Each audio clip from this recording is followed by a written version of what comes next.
puertas y las ventanas del más allá. Con palmas en las manos recibamos al amado, su venida se acerca. La trompeta sonará. Rodeado de testigos regresará, y con ellos los sellos, cumpliendo lo cierto. Rodeado de testigos regresará, y con ellos los sellos, cumpliendo lo cierto.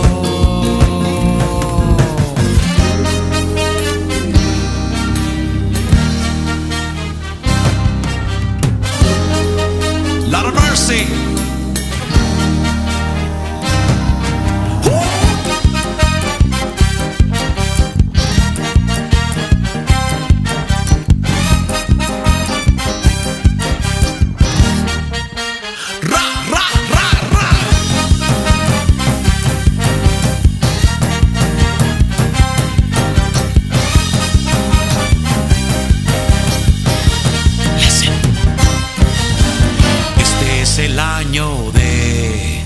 Del reconocimiento, amén. Tu esfuerzo lo ha mirado Él, la doble porción tu recompensa es. Este es el año del reconocimiento, amén. Tu esfuerzo lo ha mirado Él, la doble porción tu recompensa es. Se abrirán las puertas y las ventanas del más allá.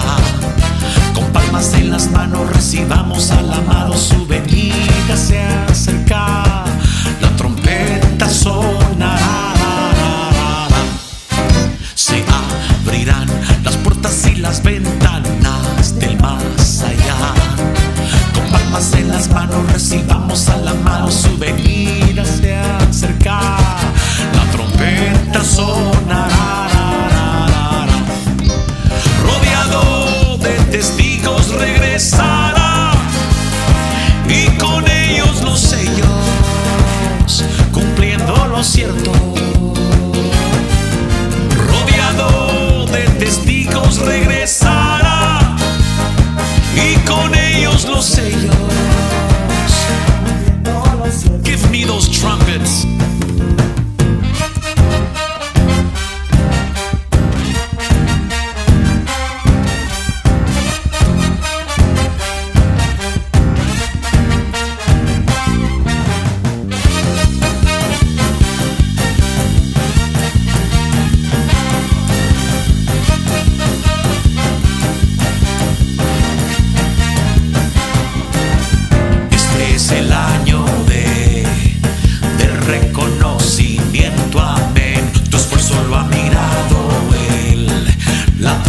Porción tu recompensa es. Este es el año del reconocimiento, amén.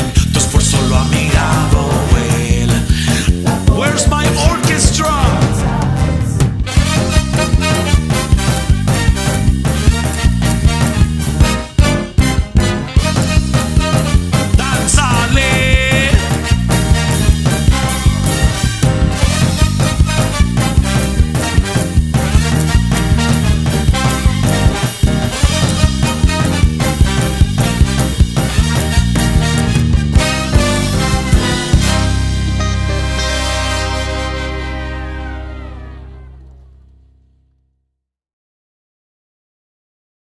The net.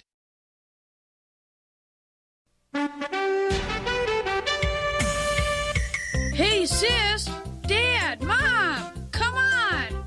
Your story hour's on. Presenting Your Story Hour, building for a better tomorrow.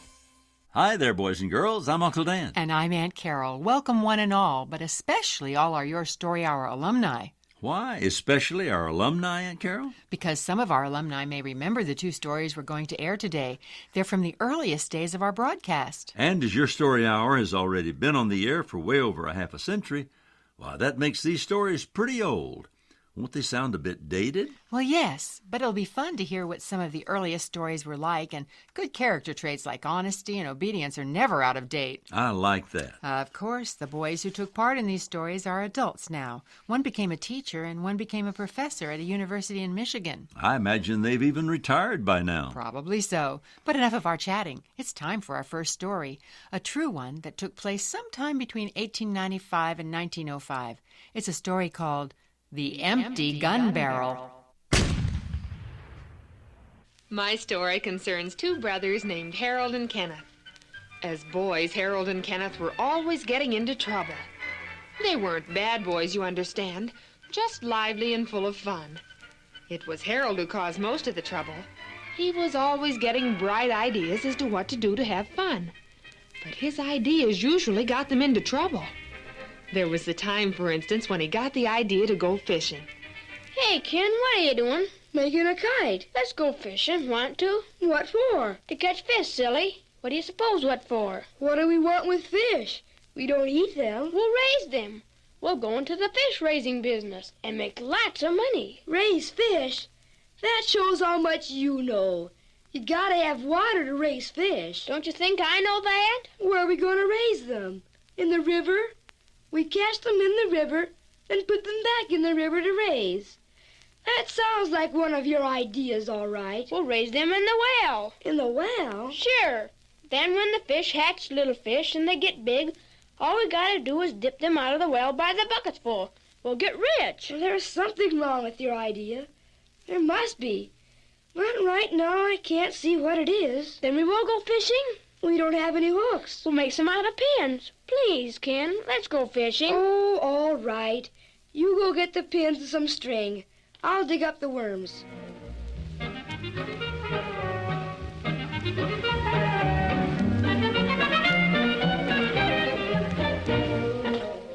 I bet we'll make hundreds and hundreds of dollars on our fish. I bet we'll get a whipping. Why will we get a whipping? I don't know why, but we will. That's the way all your bright ideas end up. Maybe so, but this one won't.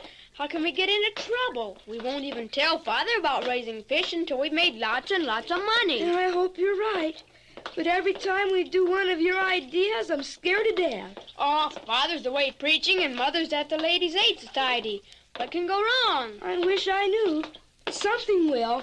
I know that. You're just a scaredy cat. I'm not any more scared than you are. Here's the well. Yeah. Come on, let's put the fish in the well. Well, put down the pail and help me move the cover away from the opening. I can't move it by myself.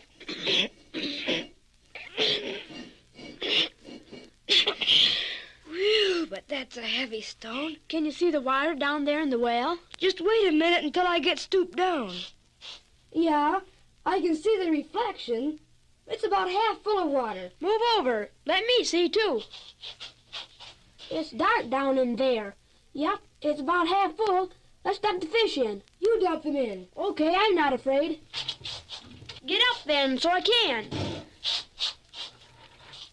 Oh, look at them fish. There's our fortune. Oh, look at them. There.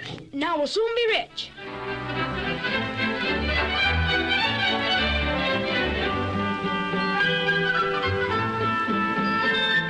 Almost every day the boys looked down the well to see how fast their fish were multiplying and growing. But they couldn't see anything at all. It was so awfully dark down in the well. Then one day at the supper table... Pass me a drink of water, please. Pour your father a glass of water, Kenneth. Okay. Here you are, Dad. Thanks. Whew, this water. It doesn't taste right. I thought it tasted queer, too. Do you boys happen to know anything about this? The water tastes all right to me. Me, too.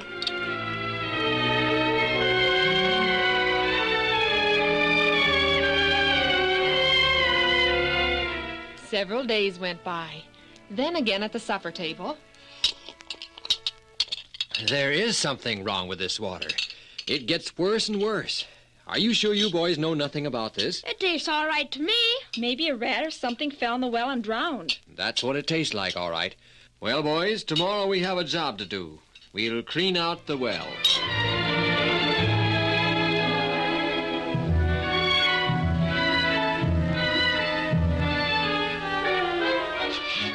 There we are, boys. All the tools are ready. We'll move this cover off the well and start cleaning. Come on. Okay.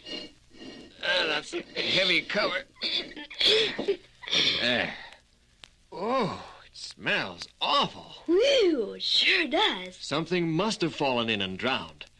Smells like fish to me. Fish don't drown. No, but they... Kenneth, do you and Harold know anything about how fish got in the well? Well, Father, that is that... Just as I suspected. Why did you put fish in the well? Harold thought that, we thought that we would raise fish and get rich. Don't you know that fish can't live in a well? No, sir. Harold, go to the willow tree and bring me a stout switch about so big around and so long. Me? Yes, you, at once. What for? I'm going to punish you for putting fish in the well. But please don't whip us, Father. Son, your mother and I have tried to bring you boys up to be good boys. We've tried to teach you obedience, to be upright and honest and fair in all that you do. Sometimes it seems that our lessons haven't done much good.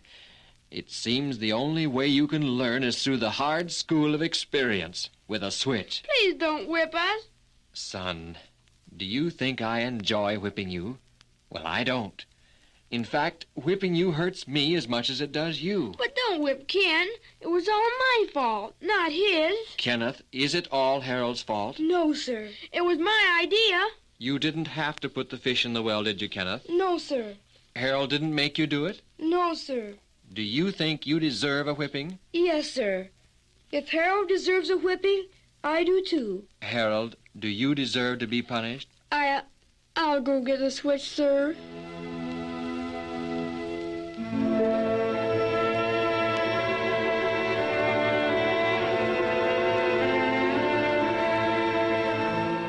For a while after that, the boys seemed to quiet down and be better boys. It seemed that at last they were learning the lessons of good behavior that their mother and father were trying to teach them.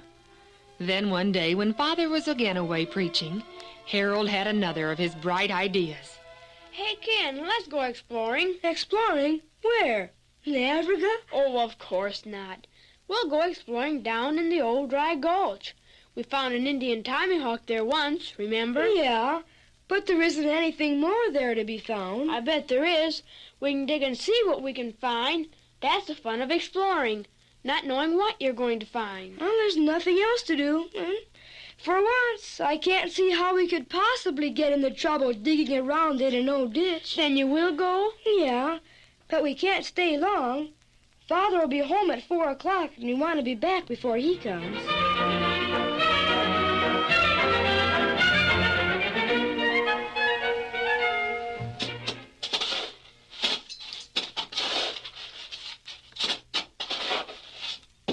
I hit something. What? I don't know. I don't have it all dug out yet. What do you think it is? I don't know. Look, it's a gun. It is, isn't it? I bet it's the very gun Kit Carlson used. Oh, it isn't either. How do you know it isn't? It just isn't. Well, what are we going to do with it? Play war. Play war with one gun? Sure. Let's make war against the pigeons on top of the barn. Actually shoot them. You mean really shoot them? With that gun? Sure. That gun's old enough to be your grandfather. It won't shoot. I bet it will. Anyway, we haven't any ammunition to fit such an old gun. Come on up to the barn. I'll show you how we can make it shoot.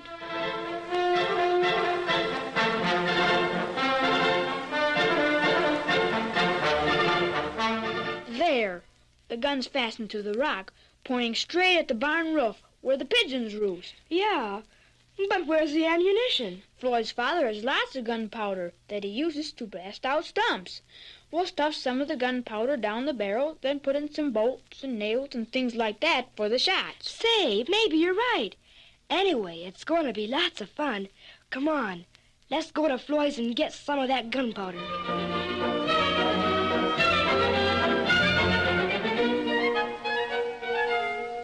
Hey, that's enough.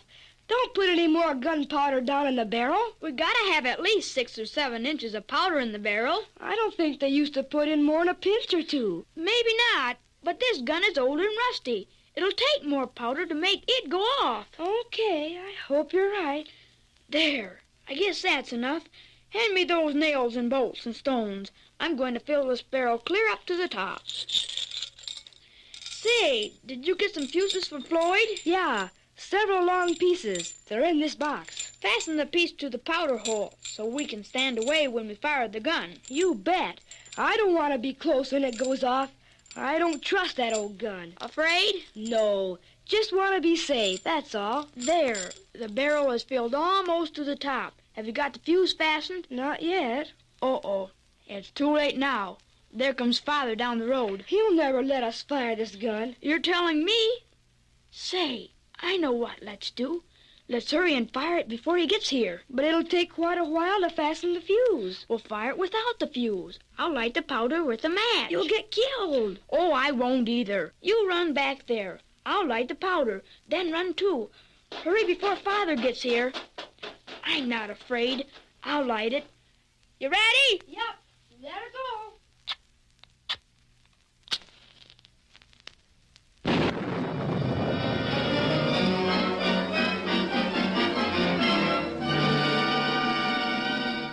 Doctor, will my son, will he ever be able to see again? Or will he be blind? He'll see all right, Mr. Richards, but perhaps not as well as he has in the past. His sight may get worse as time goes on, though. Oh, that's better than being totally blind. I'd say your son is very lucky, Mr. Richards. Usually such an old gun would have exploded all over the place and killed your son. Ouch! Instead of merely getting gunpowder in his eyes. Yes, it was a miracle, all right. Ouch! You'll have to lie quiet, son. Else I may not be able to get all these little specks of gunpowder out of your eyes.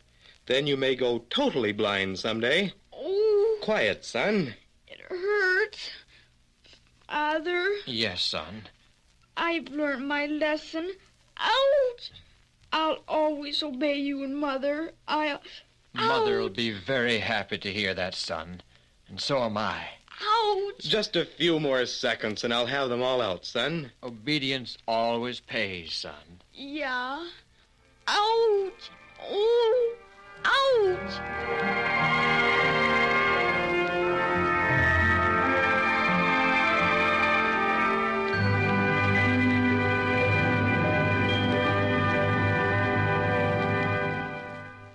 Poor Harold. That must have been so painful.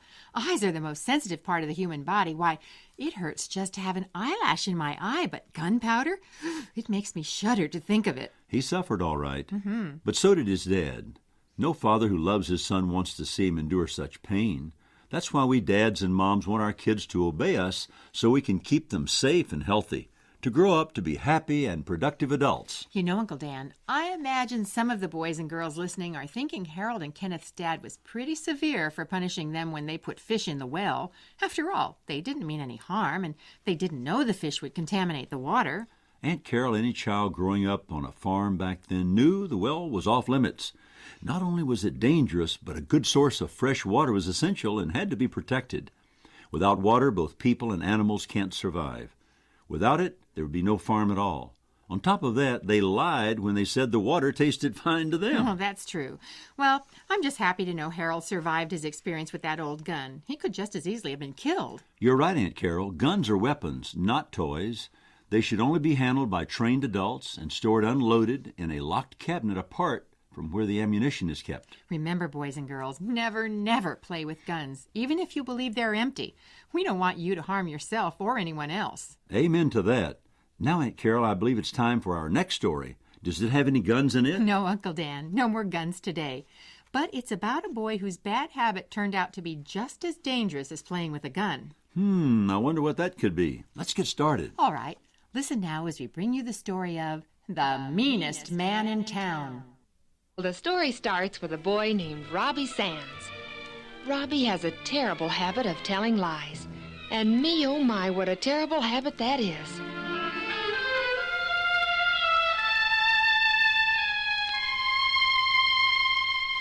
There was the time, for instance, that Robbie told his mother that he had not taken the cookies from the cookie jar.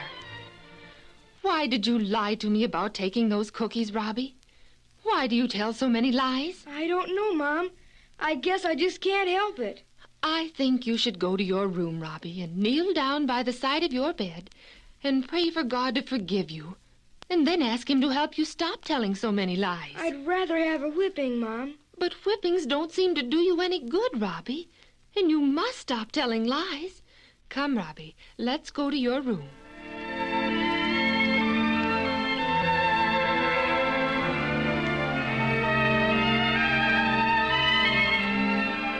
Robbie tried awfully hard, but he just couldn't seem to stop telling lies.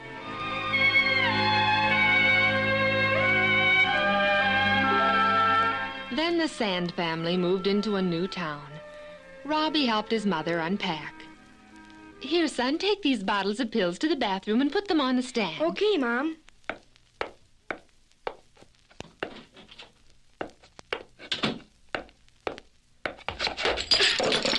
Clumsy me. Uh-oh. The pills spilled out. Guess I'd better put them back in the bottles. Which bottles do they go in? I'll put them in this one. It's the emptiest. I'd better hurry before Mom finds out I spilled them.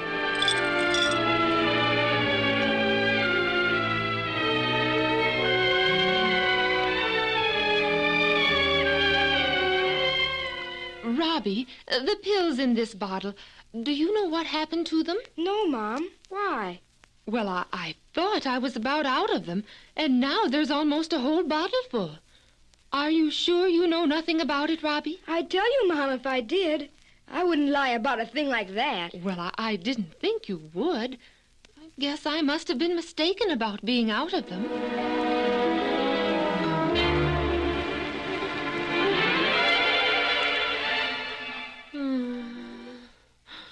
Dad, something's happened to Mom. What, son? She fell down on the floor. Be right there. Mom, what's the matter, Mom? Answer me, Mom. What's wrong here? Oh, Lucy. Lucy. Robbie, telephone Dr. Emershaw. Ask him to hurry.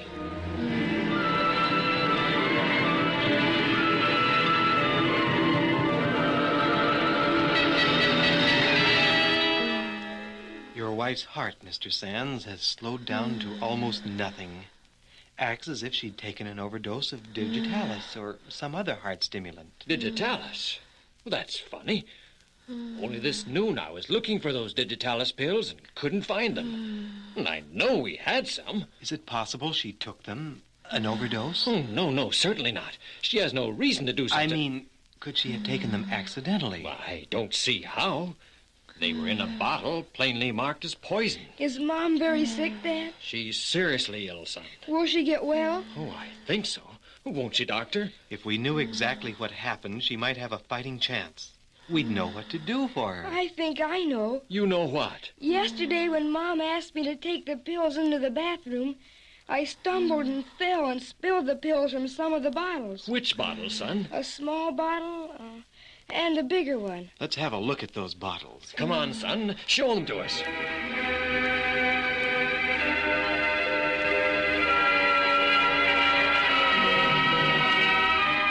This is the bigger bottle, Dad. You put all of the pills you spilled back in this bottle? Yes, sir. Oh, where's the little bottle? It didn't have any pills in it, so I threw it away. Let me see that bottle. Here you are, Doctor.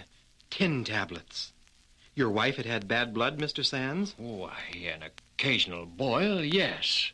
The dosage for boils is 8 tablets a day. If she took 8 digitalis pills instead of these... I think we can pull her through, though. Now that we know what happened, I'll get busy right away.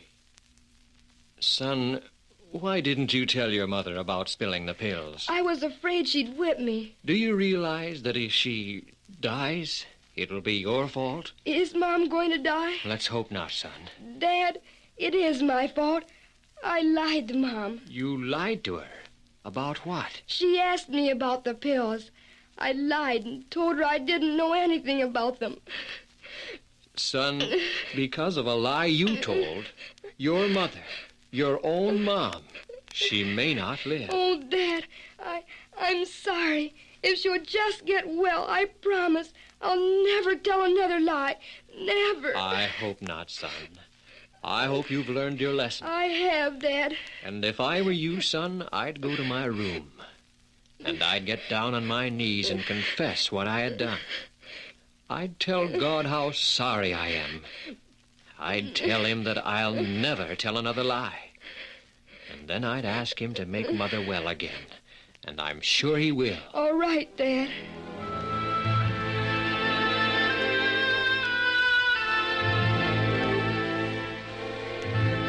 It was one thing to promise to not tell any more lies, and quite another thing to keep that promise. It was awfully hard for Robbie, but he did it. For several days he didn't tell a single lie. Then one morning, as his dad was about ready to go to work. Dad? Yes? I think I'll get some work to do so I can earn some money and get Mom some flowers for her sick room. May I? That's a good idea, son. Your mother loves flowers, especially roses.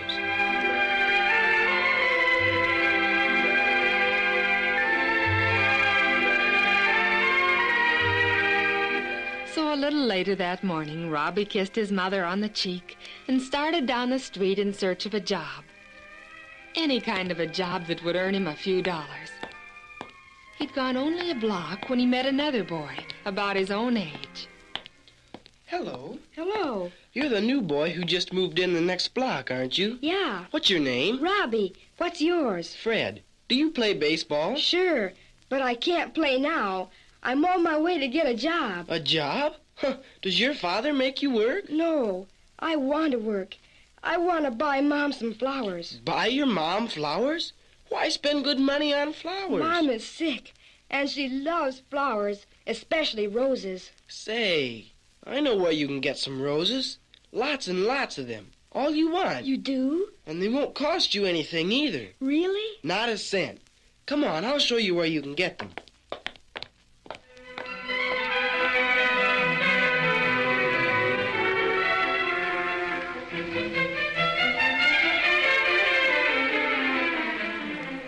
There, back of that high board fence is a whole garden of roses. Nothing but roses.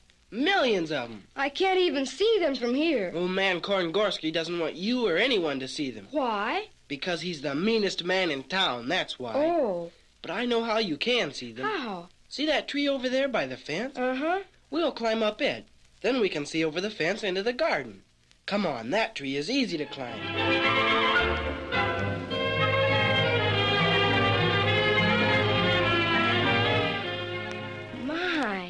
I never saw so many roses. You're looking at the most famous garden in Centerville, maybe in the whole world. It just doesn't seem that anyone who liked roses as well as Mr. Korngorski does would be so mean as he is. But he is. He's the meanest man in town. What does he do with so many roses? He sells them. That's the way he makes his living. Then how can I get them for nothing? I know how to get over the fence. I'll show you how. After dark. And you can help yourself. Take all the roses you can carry. Steal them? He's got so many he wouldn't miss them. That's not stealing. Yes, it is. And it's wrong to steal. I wouldn't... Oh!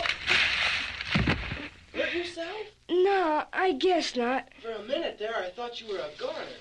Breaking a limb and falling to the ground like that. Wait until I come down and we'll go over to the diamond and play ball with the fellas. I can't. I'm going to find some sort of job so I can earn enough money to buy Mom some flowers. Hey, there comes old man Korngorski around the corner of the fence. Let's beat it. Run? Why? He don't let boys climb his trees. Is that his tree we climbed? Yeah, and just wait until he finds out you broke a limb. He'll beat you with that club he's got. Come on, let's vamoose. No, I'm going to stay here. You can if you want to, but not me. Come back here, boy. Come back here, and Oh, so you didn't run, eh? No. What's going on here? Who broke this limb? I did, sir. You did? Climbing my tree, eh? I don't allow boys to climb my trees. That's what Fred said, sir. He did, eh? Did he tell you who I am? Yes, sir. He said you're Mr. Korngorski, the meanest man in town, You knew, who I am? And yet you climbed my tree and broke a limb? I wanted to see your roses, sir. Why didn't you run like your friend did? Aren't you afraid of the meanest man in town? I am afraid, sir. Follow me, boy. Yes, sir. You're wondering what sort of punishment I'm going to give you for breaking that limb, aren't you? I didn't mean to break it, Mr. Korngorsky. Wasn't it punishment enough to stand there and face me when you wanted to run? Didn't it make you sweat to tell me the truth when a lie would have been easier? I used to tell lots of lies, but I almost got Mom killed by a lie I told. So I promised God I wouldn't tell any more lies. And you're keeping your promise.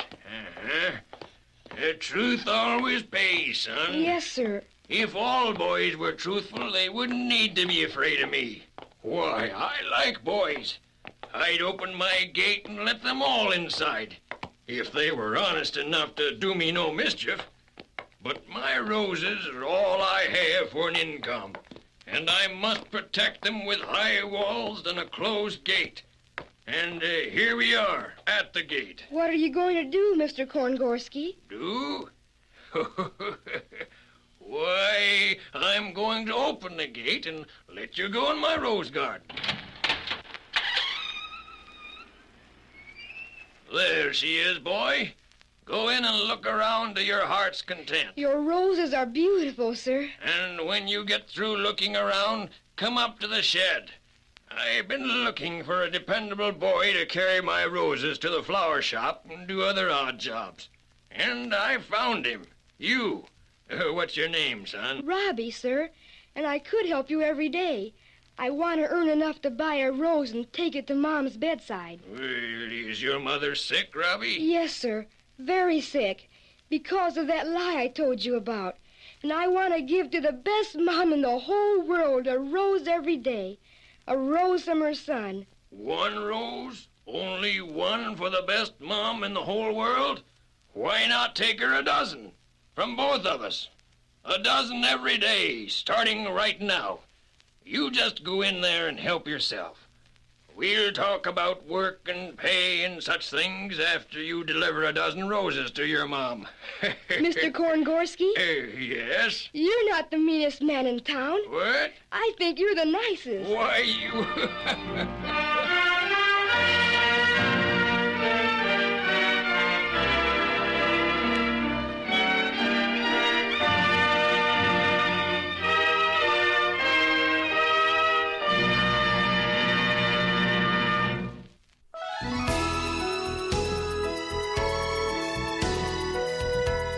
This has been your Story Hour, building for a better tomorrow.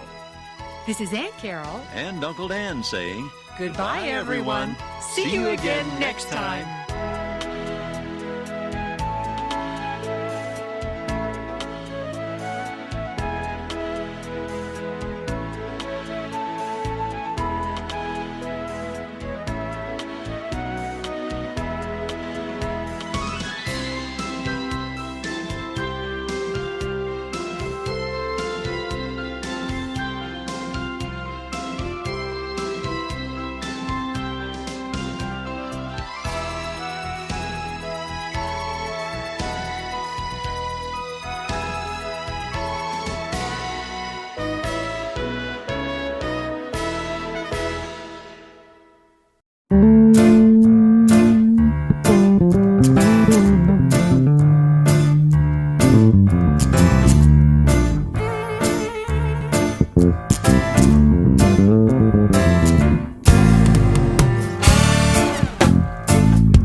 sobre un pueblo redimido, está cubriendo un pueblo agradecido. La nube está sobre un pueblo redimido, está cubriendo un pueblo agradecido. Llenos de mosto glorifican al Cordero con las trompetas y el cuerno del carnero. Con las trompetas trompetas y el cuerno del carnero.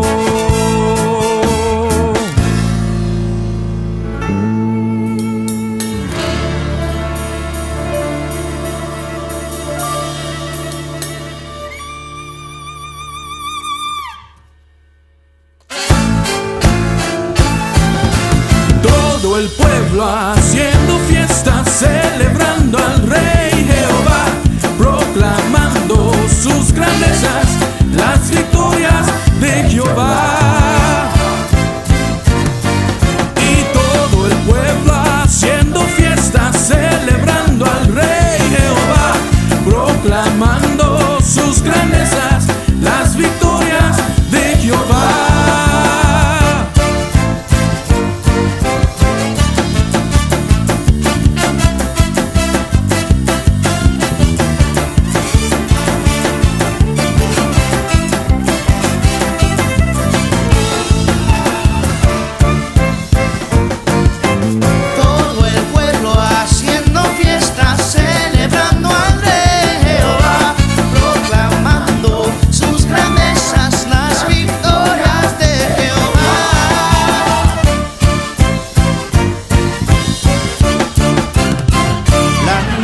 Está sobre un pueblo redimido, está cubriendo a un pueblo agradecido.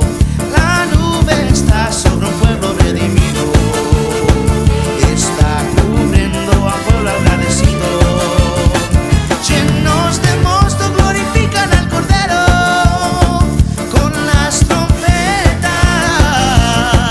y el cuerno del carnero.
hacerte fiesta. Vengo a tu casa, mi Señor, a proclamar de tus grandezas, que no hay nadie como tú.